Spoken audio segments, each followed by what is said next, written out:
বিদেশ থেকে ফেরবার পর স্বামীজির স্বাস্থ্য ভেঙে পড়েছিল। স্বাস্থ্য উদ্ধারের জন্য স্বামীজি গেছিলেন দার্জিলিংয়ে। একদিন স্বামীজি সকালবেলা কয়েকজনের সঙ্গে বেড়াতে বেরিয়েছিলেন। কাছেই একটা ভুটিয়া স্ত্রীলোক পিঠে খুব ভারী একটা বোঝা নিয়ে অতি কষ্টে পথ চলছে। স্বামীজি এক দৃষ্টে তাকে দেখছেন।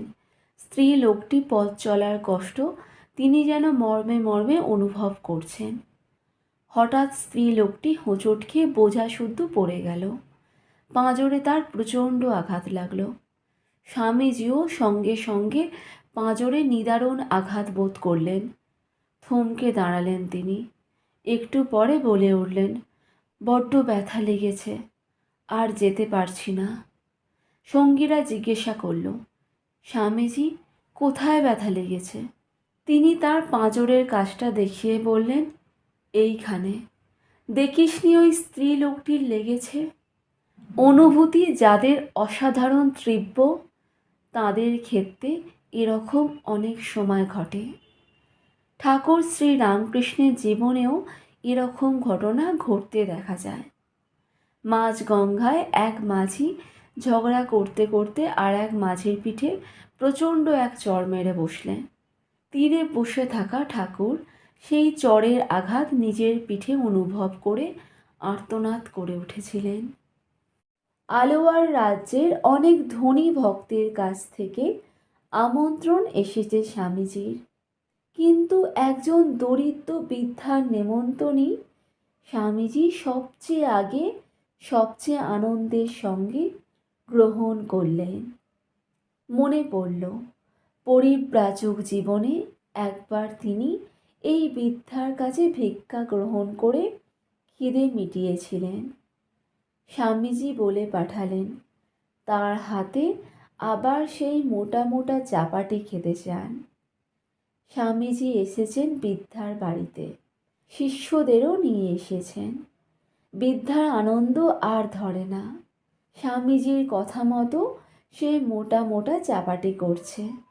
মহা তৃপ্তিতে স্বামীজি খাচ্ছেন আর বলছেন, আহা, বুড়িমার কি স্নেহ! আর এই চাপাটিগুলোই বা কি সাত্ত্বিক! বিদায় নেবার আগে দরিদ্র বৃদ্ধার সেবার জন্য বৃদ্ধার অগোচরে স্বামীজি একটি 100 টাকার নোট গৃহস্বামীর হাতে দিয়ে এলেন। দেশের জন্য যন্ত্রণা, দেশের জন্য ভালোবাসা যেন শরীর ধারণ করে স্বামীজির মধ্যে জীবন্ত হয়ে উঠেছিল। স্বামীজির সংস্পর্শে যিনি আসতেন, ভারত প্রেম তাঁর মধ্যেও অনিবার্যভাবে সংক্রামিত হতো। ভগিনী ক্রিস্টিন লিখেছেন, আমাদের ভারত প্রেমের জন্ম হয়েছিল মনে হয় ঠিক সেই মুহূর্তটিতেই, যখন আমরা প্রথম স্বামীজির সেই অদ্ভুত কণ্ঠস্বরে ইন্ডিয়া শব্দটি উচ্চারিত হতে শুনলাম। 5 অক্ষরের এই ছোট্ট শব্দটিতে যে এত কিছু ভরিয়ে দেয়া যেতে পারে, তা প্রায় অবিশ্বাস্য মনে হবে। তাতে ছিল ভালোবাসা, গভীর আবেগ, গর্ব, ঘরে ফেরার ব্যাকুলতা, পূজা, বিচ্ছেদ বেদনা ও শৌর্য। 1000 পৃষ্ঠা লিখলেও কেউ অন্যের মধ্যে এরকম ভাব জাগাতে পারে না। স্বামীজির মুখে উচ্চারিত সেই শব্দটির মধ্যে এমন একটা জাদু শক্তি ছিল, যা শ্রোতাদের অন্তরে ভারত প্রেম জাগিয়ে তুলত। তারপর থেকে চিরদিনের জন্য ভারতবর্ষ হয়ে উঠত তাঁদের অন্তরের আকাঙ্ক্ষিত ভূমি। ভারতবর্ষ সম্পর্কীয় সব কিছুই, ভারতবর্ষের মানুষ, ভারতবাসীর আচার ব্যবহার ও রীতিনীতি, ভারতের ইতিহাস, সংস্কৃতি, আধ্যাত্মিক ধ্যান ধারণা ও স্বাস্থ্য, ভারতবর্ষের নদ নদী, পাহাড় পর্বত ও স্থলভূমি, সব কিছুই তাঁদের কাছে হয়ে উঠত আকর্ষণীয় এবং জীবন্ত।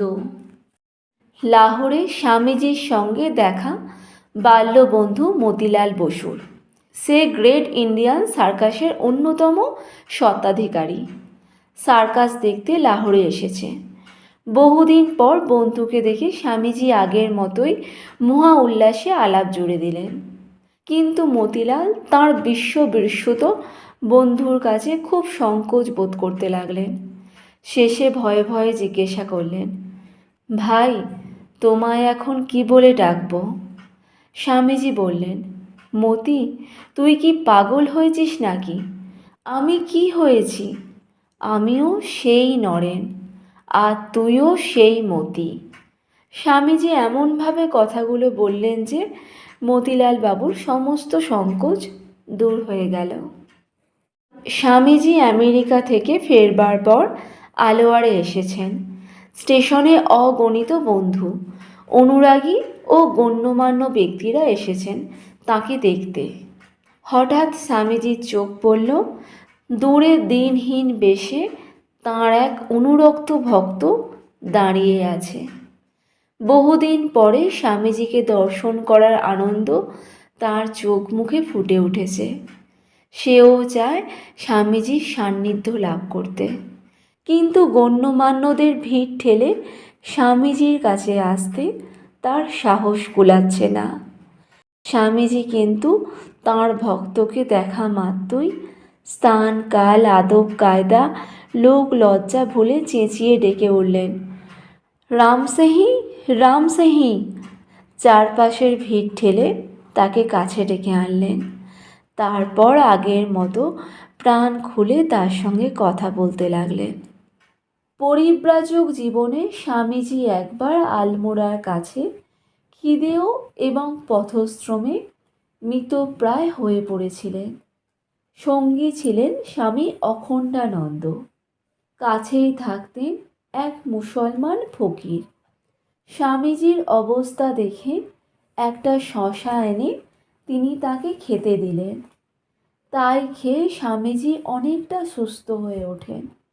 আমেরিকা থেকে ফেরবার পর আলমোড়ার এক বক্তৃতা সভায় স্বামীজির চোখে পড়ল সেই ফকির জনতার মধ্যে দাঁড়িয়ে আছেন। সব্বাইকে বললেন, এই ফকিরই একসময় তার প্রাণ রক্ষা করেছিলেন। স্বামীজি ফকিরকে কিছু অর্থও দিলেন। ফকির কিন্তু স্বামীজিকে চিনতে পারেননি।